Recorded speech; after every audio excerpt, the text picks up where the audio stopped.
할렐루야. 네. 여러분 한 주간 평안하셨나요? 날씨가 많이 덥습니다. 무더위 속에서도 하나님이 함께 하셔서 승리하시고 기쁨이 넘치셨으면 좋겠습니다. 오늘 말씀은 예수님의 신적 선언 중에 5번째 말씀이에요. 나는 부활이요 생명이다. 나는 부활이요 생명이니 외우시는 분들 많이 있으시죠? 나는 부활이요 생명이니 나를 믿는 자는 죽어도 살겠고 무릇 살아서 나를 믿는 자는 영원히 죽지 아니하리니 이것을 네가 믿느냐. 너무나 유명한 말씀입니다. 해마다 부활절이 되면 이 말씀이 우리 가슴을 뜨겁게 하고 나도 예수님처럼 부활해야 돼 라는 소망이 생겨나죠. 그런데 여러분, 이 말씀을 하신 상황은 어떤 상황일까요? 그 상황은 바로 질병과 죽음이 휩쓸고 간 절망의 자리였습니다. 모든 것이 끝나버린 그 죽음의 상황에서 도저히 그 죽음을 돌이킬 수 없는데 그때 예수님은 부활과 생명을 말씀하시는 거예요. 즉 부활과 생명이라는 것은 지금 잘 나가는 누군가에게 주신 말씀이 아니라는 것입니다. 세상에서 성공하고 즐거워하면서 사는 자에게 주신 말씀이 아니었습니다. 취미 생활 하듯이 믿는 사람에게 덤으로 주신 말씀이 아니라는 것입니다. 이 말씀은 죽어가는 사람에게 주신 말씀이고 옆에서 가장 사랑하던 사람이 죽어가는 것을 보면서 마음을 계속 졸이다가 그 사람을 잃어버린 그 극도의 절망적인 현장에서 주님께서는 나는 부활이요 생명이다 말씀하시는 것입니다. 오늘 여러분에게 예수님은 덤으로 주어진 분입니까? 아니면 전부이십니까? 얼마 전에 저도 가까웠던 한 분을 잃어버렸습니다. 어느 날 갑자기 죽음이라는 것이 찾아왔어요. 평소에 매우 건강하셨고 코로나에 걸려도 한두 시간 앓고 나면 일어나던 사람이었습니다. 그날도 여느 때와 다름없이 아침에 출근해서 회의를 하던 중에 갑자기 쓰러지셨고 한순간에 의식을 잃고 단번에 숨이 멈추었다고 합니다. 간신히 숨을 붙들어서 인공호흡으로 연명을 했지만 쓰러진 후에 단 한 번도 눈을 뜰 수 없었고 아무런 말도 하지 못하다가 며칠 만에 완전히 숨이 멈추었습니다. 이것을 가리켜 우리는 죽음이라고 합니다. 모든 것이 한순간에 일어났습니다. 아무도 예상하지 못했던 일이 갑자기 닥쳤습니다. 죽음이라는 것이 얼마나 우리 가까이에 와 있는지, 또 곁에 있는 사람이 언제 어떻게 사라질지, 또 우리 자신도 언제 어떻게 사라질지 아무도 예측할 수 없다는 것이 그 뒤로 제 마음을 참 어렵게 만들었습니다. 그리고 죽음의 권세가 얼마나 무시무시한 힘을 가지고 있는지도 다시 한번 요즘 생각해 보게 됩니다. 죽음이라는 것 앞에 서면 사람은 힘을 잃어버리는 것 같습니다. 죽음이라는 것이 하는 일은 우리를 절망하게 하고 무력하게 하고 마음이 뻥 뚫린 것 같은 상태로 방황하게 만듭니다. 뭘 해도 재미있지가 않고 미래에 대한 기대감도 없어지고 사람이 이렇게 한순간에 한 줌의 재로 변하는 허탈한 존재인가 하고 생각하게 만듭니다.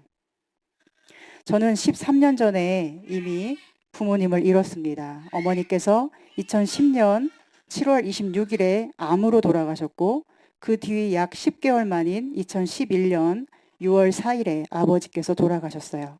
그래서 저는 죽음이라는 것이 얼마나 강한 힘을 가지고 있는지를 알고 있습니다. 세상적으로 대단한 부모님은 아니셨어도 또 저에게 뒷바라지를 제대로 할 수 없는 부모님이셨지만 그냥 저 멀리에서라도 살아계시고 저를 위해 기도해 주신다는 존재감만으로도 든든한 분이 바로 부모님들이시죠. 그런데 그런 부모님이 1년도 채 되지 않는 시간의 간격을 두고 사라져 버리셨어요. 이 땅에서 자신은 볼 수도 들을 수도 만질 수도 없게 되었습니다. 그리고 그 후에 몇 주 후에 불과 몇 주 만에 저는 교회에서 부목사가 되었고 그 절망과 어둠의 그늘에서 벗어나려고 온 힘을 다해서 싸워야 했습니다. 목사였던 저에게 교회라는 공간은 상실의 아픔을 함께하기보다는 그 아픔을 전혀 티내면 안 되고 아무 일도 없었던 사람인 것처럼 웃어야 되는 공간이었어요. 이 슬픔을 누구와도 나눌 수 없고 목회를 하는 동료나 선배들 중에도 저처럼 부모님을 다 잃고 사역하는 사람이 없는 상태에서 혼자 참 외롭게도 사역을 했던 것 같습니다. 그러다 보니 모든 것이 즐겁지 않았어요. 제 안에는 늘 이런 궁금증이 끊이지 않았습니다. 내게는 이런 일이 일어나는데 왜 주변의 사람들은 이런 슬픔이 없을까? 이런 슬픔을 함께 나눌 사람이 어쩌면 주변에 이렇게도 없을까? 왜 나는 나보다 더 행복해 보이고 많은 것을 누리는 사람들에게 위로를 전하며 사는 일을 할까? 그리고 하나님이 도대체 왜 이러실까? 알 수가 없었습니다. 우리는 믿는 사람이므로 모든 일이 하나님의 뜻 안에 있다고 믿지 않습니까? 그런데 알 수가 없는 거예요. 대체 왜 그러셨을까? 이 질문에 아무도 대답해 주지 않고 또 대답해 줄 수도 없는 막막한 시간이 계속 흘러갔어요. 그런데 돌이켜보면 살아온 모든 시간들이 다 이런 궁금증의 시간이었던 것 같습니다. 왜 그때 그런 일이 일어났을까? 하나님은 나를 사랑하시는데 선하신 분이신데 왜 남들에게만 선한 것 같고 남들만 사랑하는 것 같은 그런 일들이 계속 일어날까? 이런 생각들을 제 안에서 이겨내고 싸우느라 참 많이도 힘겨웠던 것 같습니다. 이번에도 죽음이라는 권세가 얼마나 강한지 자꾸만 제 마음이 어두워지고 가라앉고 때로는 무서워지기까지 하는 거예요.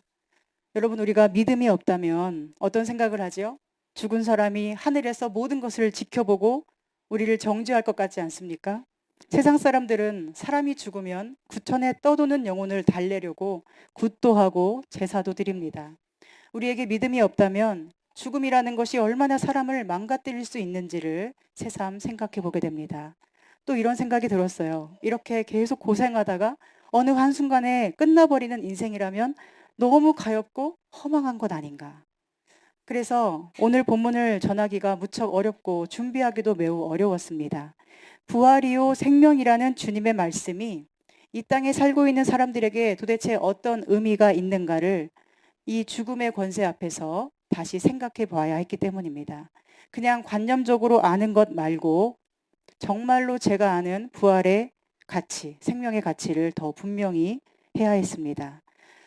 그런데 문제는 나사로처럼 주님이 저희 부모님을 살려주지는 않으셨거든요. 얼마 전에 데려가신 분도 살려주지 않으셨어요. 간절히 기도해도 그렇게 하지 않으셨어요. 그뿐 아니라 지나온 세월을 돌이켜보면 기도해도 안 되는 일들이 너무나 많았습니다. 그러니 나는 부활이요 생명이라는 주의 말씀이 저에게도 확 와닿지를 않는 거예요. 마치 오늘 본문에 나오는 마르다의 말이 저의 마음과 비슷했던 것 같습니다. 예수님이 나사로가 죽은 것을 아시고 오셨을 때 마르다가 이렇게 예수님께 말하죠. 주께서 여기 계셨더라면 내 오라버니가 죽지 아니하였겠나이다. 그러나 이제라도 주께서 무엇이든지 하나님께 구하시는 것을 하나님이 주실 줄을 아나이다. 그리고 예수님은 너의 오빠가 살아날 것이다 하시지만 마르다는 또 말하죠. 마지막 날 부활 때에는 다시 살아날 줄을 내가 아나이다. 마르다가 주님을 믿지 않았습니까? 마르다가 주님을 믿지 않은 것이 아니에요. 마르다는 주님을 믿었고 주님이 그곳에 계셨다면 오빠를 살렸을 거라고 생각했습니다. 그리고 이제라도 하나님께 주님께서 구해주시면 하나님이 그 기도를 들어주실 것도 안다고 말로는 고백하고 있어요. 머리로도 알고 있고 말로도 그렇게 하고 있습니다. 그런데 그녀의 마음 깊숙한 곳에 자리 잡은 신념은 무엇입니까? 마지막 날 부활 때에는 다시 살아날 줄을 내가 아나이다. 즉 지금은 끝나버렸다는 것입니다. 이제는 아무것도 할 수 있는 것이 없고 주님이 하나님께 구하신다고 해도 이미 멈춰버린 숨은 다시 돌아올 수 없다는 것을 은연중에 이렇게 표현하는 것이지요. 여러분, 우리도 그렇지 않습니까? 이미 죽은 사람 어떻게 다시 살아옵니까? 죽기 전에 숨이 조금이라도 붙어 있을 때는 그래도 간절함으로 기다립니다. 숨이 멈추지 않기를 기도합니다. 그러나 숨이 멈춰버린 후에는 모든 것이 끝났다고 여기는 것이 상식이 아닙니까? 마르다의 이러한 생각과 말은 오늘 우리와 너무도 똑같은 것입니다. 오히려 이렇게 생각하지 않고 예수님이 하라는 대로 하는 것이 미친 사람과 같은 짓이죠. 그런데 예수님이 뭐라고 하십니까? 믿으라 하십니다. 너의 오빠가 다시 살아난다. 믿어라. 이것을 믿을 사람이 세상에 누가 있을까요? 그러니 마르다가 말하는 것이죠. 내 주님 알아요. 마지막 날 부활 때에는 살아나겠죠. 그런데 지금은 죽었습니다. 지금은 살아날 수 없습니다. 이미 늦었습니다. 그래서 마르다의 마음은 고통으로 괴롭습니다. 마지막 날 부활 때에는 다시 살아나겠지만 지금은 그가 없기 때문이죠. 그녀의 마음 한 부분을 차지하던 오빠가 사라져 버렸으니 마음이 뻥 뚫린 듯합니다. 그 뻥 뚫린 마음을 그 무엇으로도 채울 수는 없을 것입니다. 그래서 오늘 우리도 죽음이라는 문제 앞에서 고통을 받는 것 아닙니까? 내 사랑하는 사람이 갑자기 죽어서 이 세상에서 사라진다면 그 사람이 차지하고 있던 그 영역을 누가 채우겠습니까? 만약 내가 오늘이나 내일 갑자기 사라진다면 그 존재의 허망함을 어디에서 보상받을 수 있겠습니까? 여러분, 삶의 고난과 죽음 앞에서 우리는 어쩌면 마르다와 같은 말을 되풀이하고 있는지 모릅니다. 네, 알아요. 마지막 날 부활 때에는 다시 살아날 것을 압니다. 그러나 지금은 죽었잖아요. 지금은 할 수 있는 게 없잖아요. 지금은 없잖아요. 지금은 힘들잖아요. 이렇게 힘든데 주님은 저에게 뭘 하실 수 있나요? 이것이 오늘 수많은 그리스도인들이 질문하고 힘겨워하고 방황하는 문제 아니겠습니까? 주님은 그러한 마르다의 말에 대해서 이런 말씀을 하십니다. 나는 부활이요 생명이니 나를 믿는 자는 죽어도 살겠고 무릇 살아서 나를 믿는 자는 영원히 죽지 아니하리니 이것을 네가 믿느냐. 한 문장에 믿음이라는 단어가 3번이나 나옵니다. 나를 믿는 자는 죽어도 살 것이고 나를 믿는 자는 영원히 죽지도 않을 것이다. 너는 이것을 믿느냐. 믿는다는 것이 무엇일까요? 주님이 말씀하시는 믿음은 무엇일까요? 그 믿음이란 바로 죽음이 잠식해버린 사람의 믿음입니다.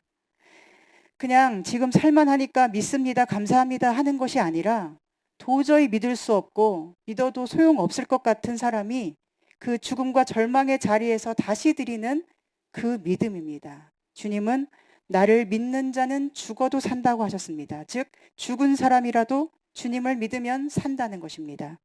그러니 아무리 죽음이 잠식하고 있어도 그 사람이 믿기만 한다면 살 수 있음을 말씀하신 것입니다. 실제로 나사로가 죽었습니다. 죽은 지 이미 나흘이나 지나서 무덤에서 냄새가 나고 있다고 했습니다. 그런데 나사로가 주님을 믿었습니다. 나사로야 나오라, 이 말씀을 듣고 무덤에서 일어나 나왔습니다. 죽었는데 그는 주님을 믿은 것입니다. 그러자 그가 살아납니다.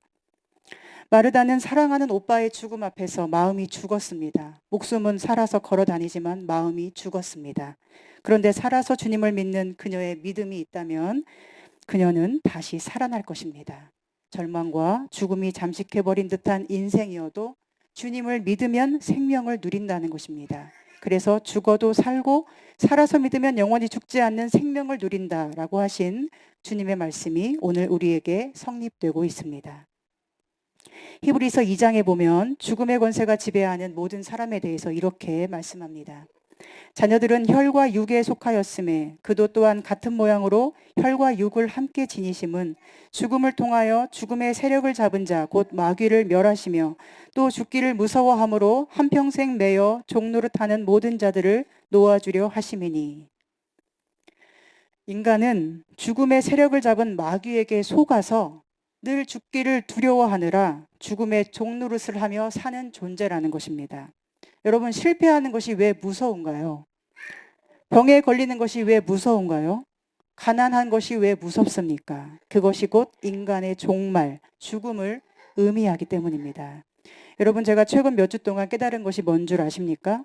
죽음의 권세가 하는 일은 우리를 밑으로 끌어내린다는 것입니다. 가까웠던 사람의 죽음 앞에서 또는 실패 앞에서 질병 앞에서 가난 앞에서 자꾸 어려워하고 두려워하고 허망해지고 어두워지는 아무런 힘을 낼 수 없게 만들어서 절망감에 빠져 살게 하는 것이 바로 죽음의 권세가 하는 일입니다. 마귀가 이 죽음을 사용해서 우리를 계속 밑으로 끌고 가는 것입니다.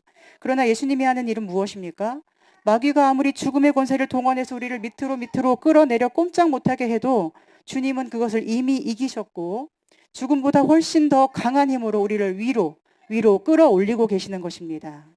다 끝났다고 하는 마귀의 말이 우리에게 아무리 강하게 외치고 있어도 주님은 나를 믿으라고 하십니다. 내가 죽음과 마귀 권세를 다 멸했으니 나를 믿으라 하십니다. 믿으면 산다고 하십니다. 믿음만이 죽음에 잠식당한 영혼조차 살릴 수 있는 힘이 되기 때문입니다. 여러분 보세요. 나사로도 살아났습니다. 죽음이 저 밑바닥까지 끌고 내려가 버렸는데 죽은 지 나흘이나 지났는데 냄새 나는데 주님이 부르시니 그가 듣고 무덤 밖으로 나왔습니다. 믿음은 그런 것입니다. 아무리 죽음이 우리를 절망하게 만들어도 우리가 믿음으로 주의 음성을 듣고 따를 수만 있다면 주님은 그 어떤 밑바닥에서도 우리를 끌어올리실 수 있는 전능한 하나님이심을 꼭 믿을 수 있기를 소망합니다. 그렇다면 여러분, 주님을 믿는 자가 부활하고 생명을 누린다는 것은 우리가 이 땅에서 죽음을 보지 않는다는 뜻입니까? 여러분, 예수님이 나사로를 무덤에서 나오게 하신 것은 그 후로 다시 없는 일이었습니다. 그리고 나사로도 다시 죽었습니다. 나사로처럼 죽었다가 다시 목숨이 살아야만 부활과 생명은 아니라는 것이죠. 예수님께서 나사로를 살리신 이유는 하나님의 영광을 드러내고 예수님이 하나님의 아들이심을 드러내는 표적을 주시기 위함이었습니다. 기도하고 믿으면 다 실패하지 않고 다 병들지 않고 다 죽지도 않아. 이걸 보여주려고 한 것이 아니라는 것입니다. 사람은 누구나 다 죽습니다. 한 번 죽는 것은 정해졌고 그 후에는 심판이 있다고 성경은 분명히 말씀합니다. 죽음이라는 것은 자연의 법칙이고 하나님의 섭리입니다. 이 섭리를 거스르는 것이 있다면 그것은 오히려 하나님께 영광이 되지 못하는 것이죠. 시편 49편은 죽음을 생각하지 않고 사는 인간에 대해서 이렇게 기록합니다. 자기의 재물을 의지하고 부유함을 자랑하는 자는 아무도 자기의 형제를 구원하지 못하며 그를 위한 속전을 하나님께 바치지도 못할 것은 그들의 생명을 속량하는 값이 너무 엄청나서 영원히 마련하지 못할 것임이니라. 그가 영원히 살아서 죽음을 보지 않을 것인가. 그러나 그는 지혜 있는 자도 죽고 어리석고 무지한 자도 함께 망하며 그들의 재물은 남에게 남겨두고 떠나는 것을 보게 되리로다. 그러나 그들의 속생각에 그들의 집은 영원히 있고 그들의 거처는 대대에 이르리라 하여 그들의 토지를 자기 이름으로 부르도다. 사람은 존귀하나 장구하지 못하며 멸망하는 짐승 같도다. 여기서 말씀하듯 사람은 두 가지의 모습으로 사는 것 같습니다. 하나는 자기가 이 땅에서 영원히 있을 것처럼 땅을 사고 집을 사고 부유함을 자랑하고 형제를 자랑하고 그렇게 사는 것이죠. 재물을 쌓아두고 행복을 누리면서 계속 살고 싶어 하지만 그런 것들이 사라지는 날에는 그 고통을 견딜 능력이 없습니다. 그렇게 죽음을 무서워하는 종으로 사는 것이죠. 또 하나의 삶의 모습이 있습니다. 그것은 끊임없는 실패와 고난 속에서 죽음을 두려워하면서 어둠 속에 갇혀 살아가는 것입니다. 가난과 질병과 고립과 죽음을 두려워하며 건강, 직장, 사람들과의 관계, 이것들의 결핍으로 인해서 늘 고통 속에 사는 것입니다. 이러한 모습 또한 죽음을 무서워하는 종의 모습입니다. 이 두 가지 모습 모두 생명은 없습니다. 이 땅에 소망을 두고 이 땅에서 일어나는 여러 가지 인간사에만 연연하는 것 자체에는 생명도 없고 영생도 없습니다. 그런데 주님은 그렇게 생명 없이 죽음의 종노릇하며 살 수밖에 없는 인간을 위해서 무엇을 하셨습니까? 자신의 생명을 바치심으로 우리를 위한 속전을 제공하시고 죽음의 권세로부터 속량하셨습니다.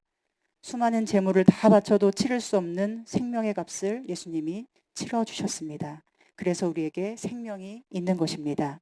주님이 몸을 바쳐 속량해 주셨기 때문에 우리가 이 땅에서 목숨이 끊어지고 호흡이 끝나도 우리 안에 있는 이 생명은 끝나지 않고 하나님의 품에 영원히 거하는 것입니다. 여러분 이것을 믿으십니까? 믿으십니까? 아멘. 예수님이 나사로를 살리신 것은 하나님이 정하신 섭리를 거스르면서라도 앞으로 계속 모든 사람을 죽지 않게 하시겠다는 뜻이 아닙니다. 예수님은 나사로가 다시 살아나는 것을 통해서 사람의 목숨이 끊어져도 하나님은 여전히 그의 생명이 되시고 그 사람이 하나님 안에 있는 한 그는 영원히 살아있다는 것을 보여주신 것입니다. 너희가 절대로 없을 거라고 믿는 그 부활을 나는 행한다는 것입니다.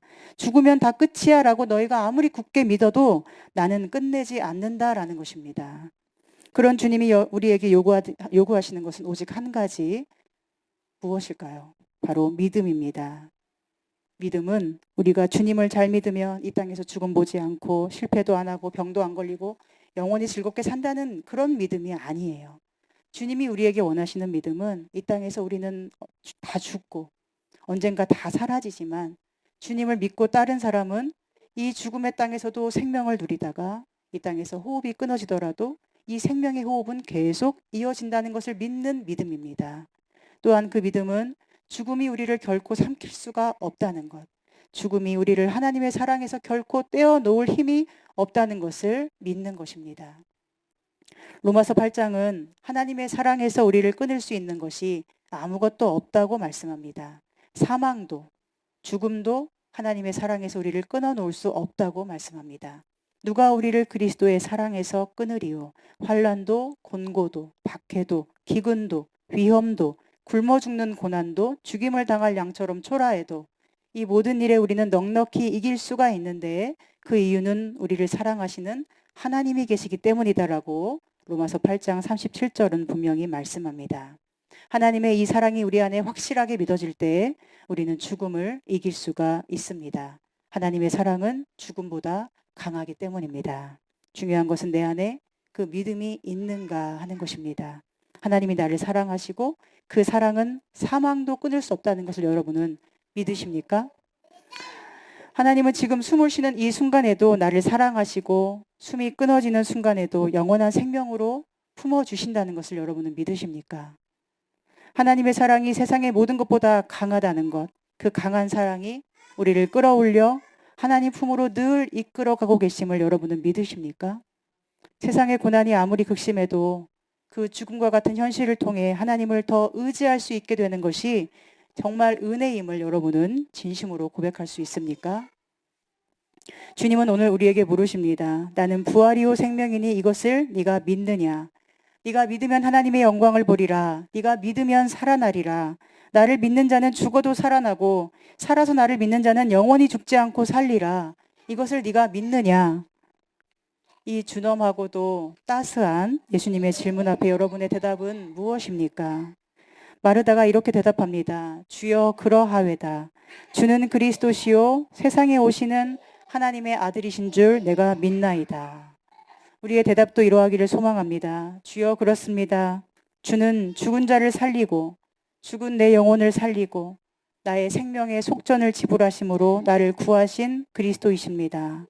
나를 영원히 하나님 품에 거하게 하는 유일한 능력의 주님을 내가 믿나이다. 이러한 믿음이 우리에게 있다면 우리의 일상은 어떻게 변화될까요? 더는 죽음을 두려워하지 않게 되겠죠? 그리고 사나 죽으나 주님의 생명으로 사는 것이기 때문에 우리는 기뻐하고 찬송하고 감사하게 될 것입니다. 죽음의 권세가 아무리 우리를 끌어내려도 저 위에서 생명으로 불러주시는 주의 음성을 들으면서 자꾸만 위로 끌어올려져 가게 될 것입니다. 주님의 끌어올리시는 힘이 마귀의 끌어내리는 힘보다 훨씬 강하기 때문에 우리가 주님을 믿기로 선택하기만 하면 주님은 즉시 우리를 끌어올려 생명으로 찬송하며 감사하게 하실 것입니다. 저는 얼마 전까지 저의 삶을 돌아보면서 참 초라하다, 억울하다, 안타깝다 이런 생각을 많이 했었습니다. 왜냐하면 대부분의 여성들의 삶과는 너무 다르게 저는 결혼도 못했고 아이도 없고 가정도 없고 늘 홀로 분투하며 살아온 그런 인생이었기 때문에 때로 억울한 감정이 많이 있었어요. 하나님이 선하시고 나를 사랑하시는데 왜 이러실까? 아까도 말씀드린 것처럼 생각을 많이 했습니다. 그런데 주님의 생명과 영생을 묵상하면서 저에 대해서 다시금 생각하는 계기가 있었습니다. 저에게 문득 이런 생각이 들었습니다. 한 번뿐인 인생, 소중한 나의 목숨, 너무나 소중한 내 몸과 내 영혼인데 이것을 가장 젊은 시절에 주의 몸된 교회를 위해서 바칠 수 있었다는 것은 얼마나 아름답고 영광스러운 은혜인가. 하나님께서 정말 내게 소중한 시간을 은혜로 선물해 주신 것이구나. 그러면서 제 삶에 대해서 처음으로 아름답고 영광스럽게 느껴지는 순간이 있었습니다. 그리고 또 생각했습니다. 나는 죽는 것도 주를 위해 죽어야 되지만 사는 것도 주를 위해 살아야 한다. 이것이 무슨 뜻일까요? 우리가 순교를 생각하면 무서워지고 두려워지지 않습니까? 그래서 늘 순교하는 마음으로 죽기를 각오하면서 사는 것이 우리 그리스도인들에게는 정말 중요한 것이지만 그것만큼 중요한 것이 또 있다는 거예요. 그것은 이미 죽어버린 것 같은 절망적인 상황에서도 다 끝난 것 같은 상황에서도 더 이상 일어날 힘이 없는 것 같을 때에도 주의 부르심을 듣고 다시 일어날 줄 알아야 하는 것이 우리의 믿음이라는 것입니다. 나사로처럼 죽었어도 주의 음성을 들어야 합니다. 그리고 사는 동안의 내내 우리는 주의 음성을 들으면서 일어나야 돼요. 팔다리 다 붕대처럼 감고 있는 그런 상태여서 남들이 비웃고 조롱해도 그 죽음의 자리에서 나사로처럼 박차고 일어나야 됩니다. 쟤는 저런 일들이 있었기 때문에 못 일어날 거야 라는 말을 짓거리는 자들이 아무리 많아도 그 소리들보다 주의 음성을 우리는 더 크게 들어야 합니다. 주의 생명의 음성을 들으면서 죽음의 권세가 다 지배하는 상황에서도 우리는 주님으로 인하여 기뻐하고 찬송하고 감사할 수 있어야 합니다. 죽어도 주를 위해 죽을 각오로 살고 죽은 자리에서도 주를 위해 다시 일어날 각오로 살아간다면 바로 그곳은 천국이 되고 그 사람이 가는 곳은 천국이 되고 그가 사는 모든 순간은 하나님의 나라가 될 것입니다. 그리고 우리는 하나님이 다스리는 그 모든 순간에 그 모든 하나님 나라를 누리며 나의 전부를 주님께 더 드리고 싶은 마음으로 살게 될 것입니다. 어느 날 운동을 하다가 제가 한 가지를 깨달았어요. 운동기구 중에 경사를 높이고 약간 등산을 하듯이 걷는 그 인클라인이 있잖아요. 제가 그날 40분 정도 인클라인을 타볼까 이렇게 마음을 먹었습니다. 인클라인을 타보신 분은 아시겠지만 한 10분만 지나도 땀이 많이 나는데 20분 지나고 30분 지나니까 너무 힘든 거예요. 그리고 39분이 되었습니다. 그러자 그만 타고 싶었어요. 아, 이제 40분 다 됐으니까 끌까? 하고 딱 생각했다가 문득 이런 생각이 드는 거예요. 아, 내가 지금 40분을 채우기로 했는데 1분을 왜 안 하려고 하지? 내가 매사에 혹시 이런 식으로 행동한 것은 아닐까? 혹시 주님께도 이런 식으로 충성했던 것은 아닐까? 사람들에게도 이런 식으로 다 주지 않고 1분이라는 것을 남겨두고 39분만 했던 것은 아닐까? 이제 40분 하기로 했으면 40분 채우고 내가 할 수 있는 전부를 주는 사람이 되고 싶어. 이런 생각을 한 적이 있습니다. 그래서 그날은 힘들지만 40분을 채우고 5분을 더해서 45분을 운동하고 기구에서 내려왔어요. 그리고 비로소 깨달았습니다. 어쩌면 내가 주님께 내 마음의 전부를 드리지 못했기 때문에 내 인생을 볼 때 아쉽고 억울하게 느껴졌을 수도 있겠다. 이제 내 전부를 주님께 드리고 온 힘을 다해서 사랑해 봐야겠다. 이런 생각을 하면서 얼마나 마음이 기뻤는지 모르겠습니다. 예수님은 나사로의 죽음을 가리켜서 이 병은 죽을 병이 아니라 하나님의 영광을 위한 것이고 하나님의 아들이 이로 말미암아 영광을 받게 하려 함이라고 말씀하셨습니다.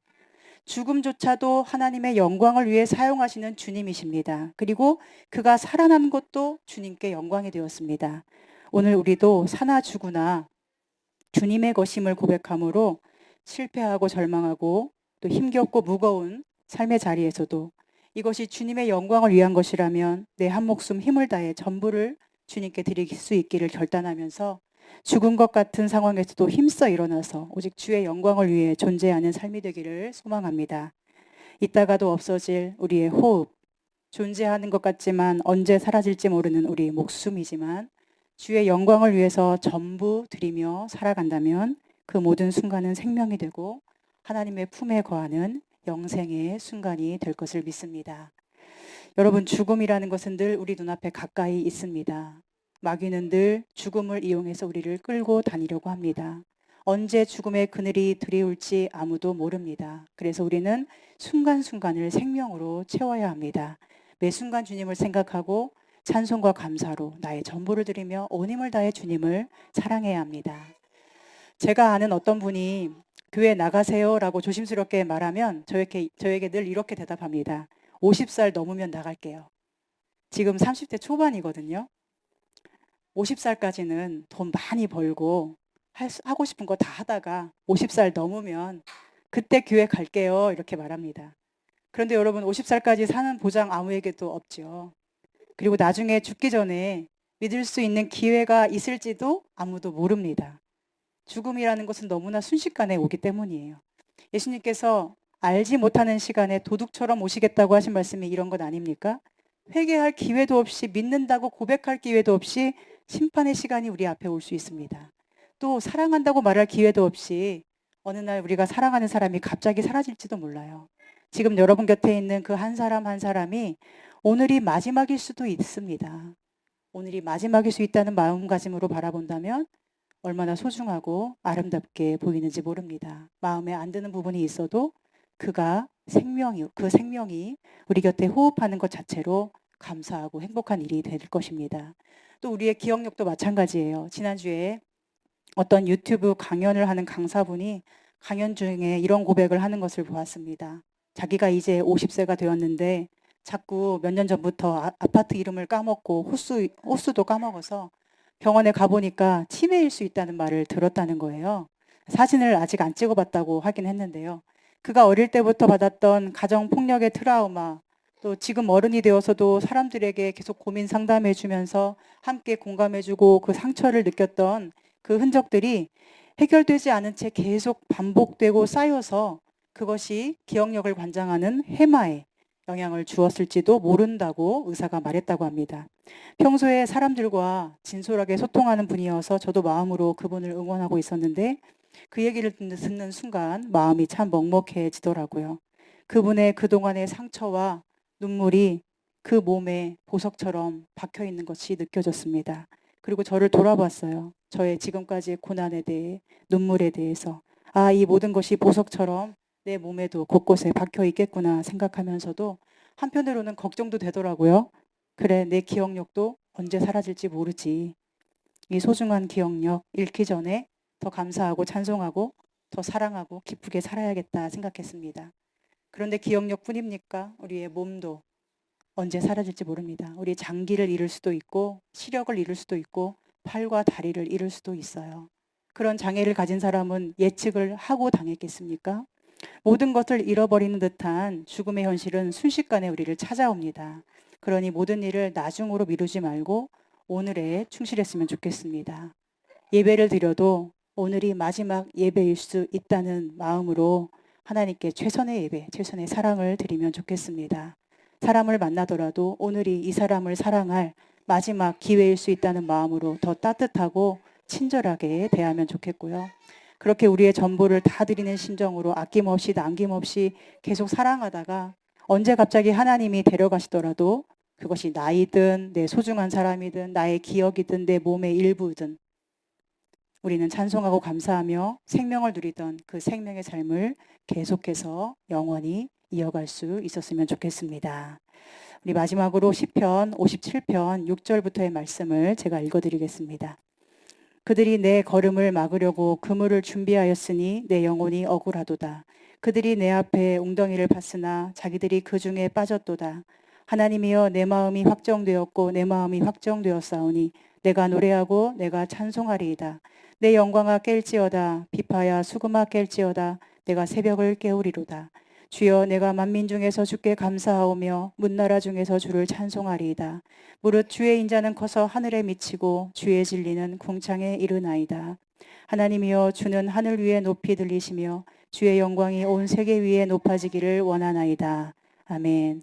우리 앞길에 늘 웅덩이를 파고 그물을 치는 마귀의 권세가 아무리 죽음으로 우리를 조롱해도 우리는 하늘 위에 계시며 영광으로 덮으시는 하나님의 인자와 진리를 믿고 승리할 수 있기를 소망합니다.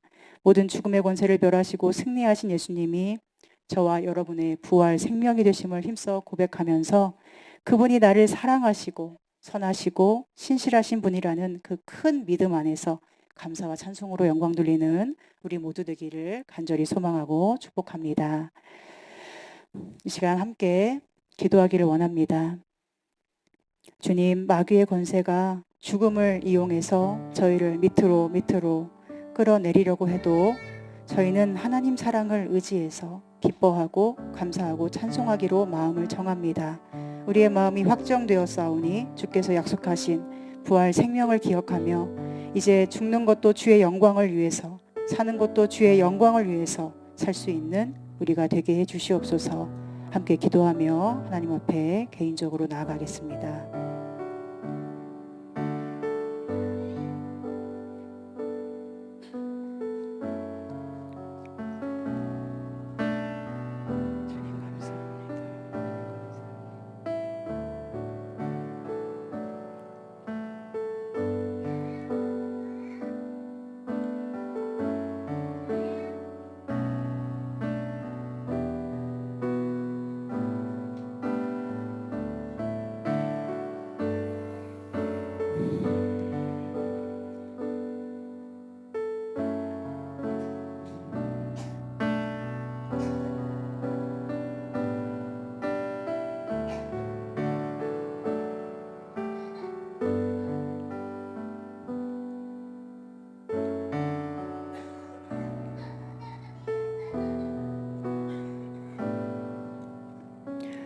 하나님, 저희에게 부활이요 생명이 되신 주님이 계셔서 감사합니다. 죽음의 현실이 우리를 끌어내려도 주님은 언제나 생명으로 우리를 끌어올려 주시니 감사합니다. 비록 현실은 답답하고 어둡고 힘이 들어도 우리가 거하는 모든 곳이 늘 생명으로 가득 차게 해주시고, 죽어도 주를 위하여 죽고 살아도 주를 위하여 사는 믿음으로 오직 하나님의 영광을 드러내는 인생 되게 해주시옵소서. 주어진 오늘의 삶을 하나님의 눈으로 아름답게 볼 수 있기를 원합니다. 하나님의 뜻을 아직은 다 알 수 없더라도 우리를 향한 인자하심과 끊을 수 없는 사랑을 기억하면서 날마다 선하시고 신실하신 하나님을 더 사랑하는 삶을 살게 해 주시옵소서. 하나님께 우리의 전부를 드릴 수 있게 해주시고, 또한 사람을 있는 그대로 더 사랑할 수 있게 해주시며, 우리 자신도 소중하게 주님께서 우리를 바라보시듯 그렇게 소중하게 아껴주는 삶을 살게 해 주시옵소서. 날마다 확정된 마음으로 주님을 찬송하는 우리의 믿음이 많은 사람의 마음을 살리는 생명의 바람이 되게 해 주시옵소서. 예수님의 이름으로 기도합니다. 아멘.